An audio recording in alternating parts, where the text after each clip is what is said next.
अब अर्जुन के 7 प्रश्न हैं, क्योंकि जब भगवान ने कहा कि वो संपूर्ण आध्यात्म, भौतिक जगत ये सब जान जाते हैं, पूरा अंत प्राप्त कर लेते हैं, अब अर्जुन कुछ समझने लगा है कि ये बोलने वाली शक्ति भगवत शक्ति है, श्री कृष्ण नहीं बोल रहे हैं। तो अब वो घुटना टेकते हुए भगवान से प्रश्न करते हैं, और यहां भगवान को एड्रेस जो किया है, हे पुरुषोत्तम, हे पुरुषोत्तम। और 7 प्रश्न उनके जो है वो शायद हमारे मन के अंदर भी है। पहला प्रश्न है, ब्रह्म क्या है? दूसरा प्रश्न है, आध्यात्म क्या है? तीसरा प्रश्न है, श्रेष्ठ कर्म क्या है? चौथा प्रश्न है, ये भौतिक जगत क्या है? पांचवा प्रश्न है, देवताएं कौन है? छठा प्रश्न है, यज्ञ का अधिष्ठाता कौन है और वह मनुष्य शरीर में कैसे है?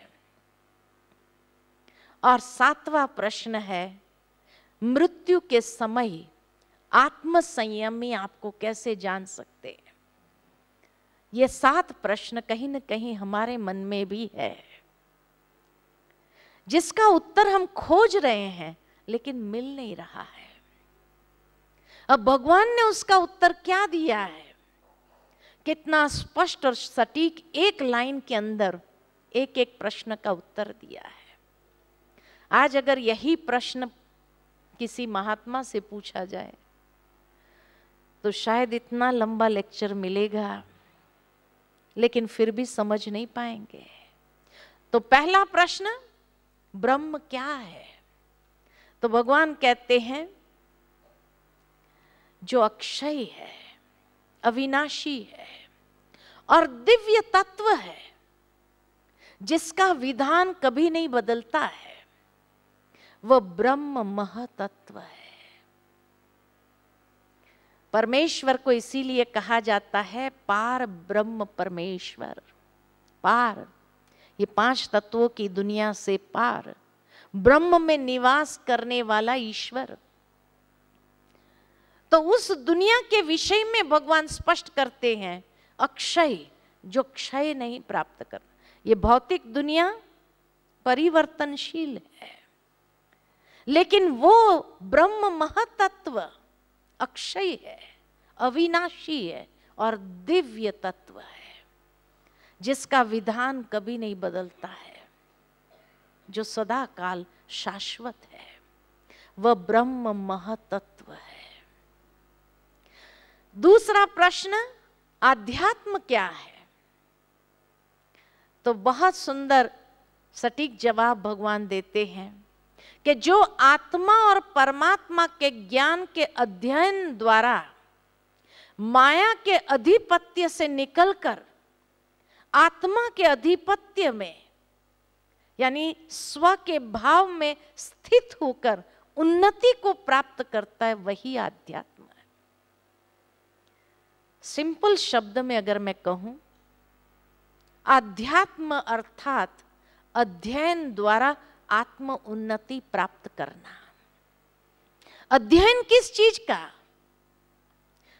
तो उसको स्पष्ट किया, आत्मा का संपूर्ण ज्ञान, परमात्मा का संपूर्ण ज्ञान का अध्ययन करना। और यह अध्ययन करने से क्या होगा? तो जो माया की अधीनता में चले गए हैं, माया ने जो बुद्धि का अपहरण कर लिया है, उसके अधिपत्य से निकल आएंगे। यानी माया अर्थात इल्यूजन, अज्ञानता के इल्यूजन से हम बाहर आ जाएंगे और आत्मा के अधिपत्य में, यानी अपनी इंद्रियों के ऊपर अधिकार प्राप्त कर लेंगे, स्व के भाव में स्थित हो जाएंगे, यानी स्वधर्म में अपने आप को स्थित कर पाएंगे। आज मनुष्य स्वधर्म में क्यों नहीं स्थित कर पाता? क्योंकि माया के अधिपत्य में है। इसीलिए तो जब स्वधर्म में स्थिति में स्थित हो जाएंगे, तो नेचुरल है उन्नति होने लगेगी। तो आध्यात्म माना अध्ययन द्वारा आत्मा के अधिपत्य में स्थित हो जाना और तब उन्नति को प्राप्त करना, यही आध्यात्म है। कितना सिंपल, स्पष्ट और सटीक भगवान बताते हैं। तीसरा कहा श्रेष्ठ कर्म क्या है। तब भगवान कहते हैं पंच महाभूतों से उत्पन्न देह के अभिमान से या विकारों से परे रहकर जो सकारात्मक कर्म करते हैं वह सुकर्म या श्रेष्ठ कर्म है। सिंपल। विकारों के वश कर्म करने वाला विकर्म हो गया। तो श्रेष्ठ कर्म किसको कहा? जो विकारों के अधीनता को समाप्त कर देता है और सकारात्मक रूप से कर्म करने लगता है, वो सुकर्म या श्रेष्ठ कर्म है। चौथा सवाल, ये भौतिक जगत क्या है? तो भगवान कहते हैं पंच महातत्वों से बना यह संसार, जिसमें प्रकृति निरंतर परिवर्तनशील है। हर चीज, everything is changing. Change is a constant process. ये भौतिक जगत है, हर चीज परिवर्तनशील है। मनुष्य शरीर नित्य परिवर्तनशील है। ये भौतिक जगत परिवर्तनशील है। ऋतुएं परिवर्तन होती रहती है, हर चीज परिवर्तन हो रही है। कौन सी चीज है जो शाश्वत है इस जगत में? कोई भी चीज नहीं है। इसीलिए का ब्रह्म अक्षय अविनाशी है, लेकिन ये दुनिया, ये दोनों दुनिया को अलग स्पष्ट किया है। पंच महातत्वों की ये दुनिया जहां हर चीज परिवर्तनशील है, वो ये भौतिक जगत है। यज्ञ का अधिष्ठाता कौन है और मनुष्य शरीर में कैसे है? तो भगवान कहते हैं देहधारियों में श्रेष्ठ देवताएं हैं। देवताएं भी देहधारी है। तो देहधारियों में श्रेष्ठ देवताओं का शुभ कर्म रूप यज्ञ का अधिष्ठाता मैं ही हूं। यहां बहुत स्पष्ट पुनः हो गया कि देवताएं और परमात्मा दोनों सेपरेट है। और सातवां सवाल, मृत्यु के समय आत्म संयमी परमात्मा को कैसे जान सकते हैं?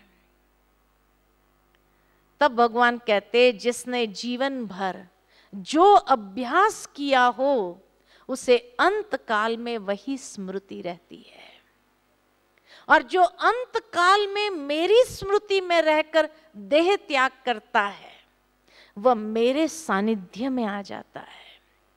इसीलिए हे अर्जुन, तुम हर समय मेरी स्मृति में रहकर ये जीवन का संघर्ष कर, युद्ध कर। काम, क्रोध, लोभ, मोह, अहंकार ये दुर्जय शत्रु है। ये शत्रु परमात्मा स्मृति में रहने नहीं देंगे। ये भी स्पष्ट कह दिया कि ये रहने नहीं देंगे। उसी समय मायावी प्रवृत्ति बाधा के रूप में प्रत्यक्ष उद्भव हो जाती है। इसीलिए परमात्मा स्मृति रहती नहीं है। कई बार आपने देखा होगा, कहीं अपने अंतिम घड़ियों में होते हैं तो कहते चलो गीता पाठ करो, कम से कम कुछ शब्द तो उसके कान में जाए।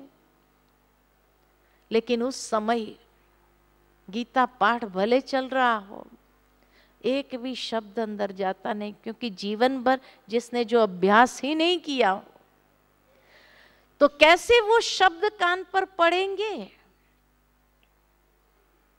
एक बात याद आती है कि एक बार एक बुजुर्ग भाई गांव में रहते थे अपनी पत्नी के साथ। उसके 4 बेटे थे। चारों नौकरी के कारण शहर में अलग अलग स्थानों पर थे, बड़े ओहदे पर थे। जब समाचार मिला कि पिता की अंतिम घड़ियां चल रही है, आ जाओ। तो चारों पहुंच गए कि भाई पिता की अंतिम घड़ी चल रही है।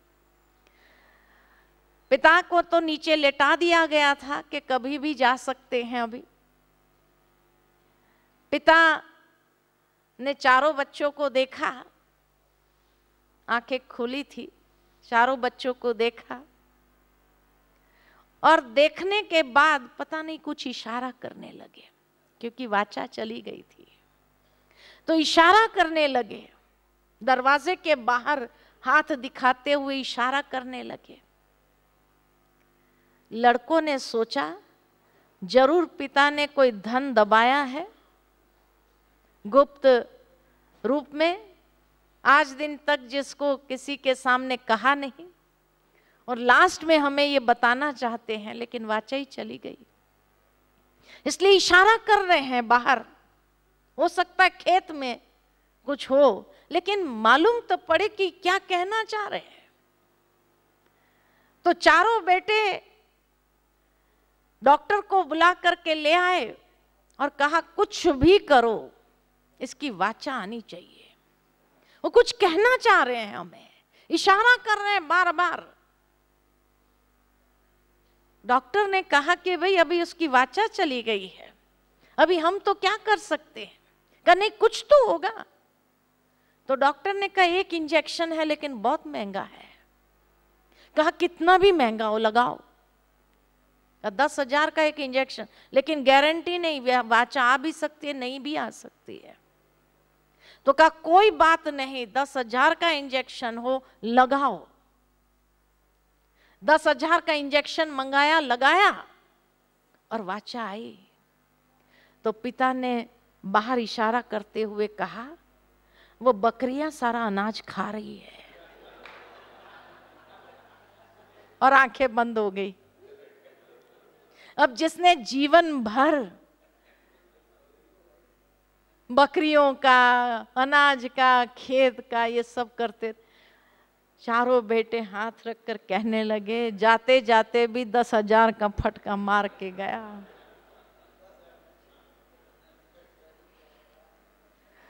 भावार्थ ये है, जिसने जीवन भर जो अभ्यास किया वही अंतिम समय भी याद आता है।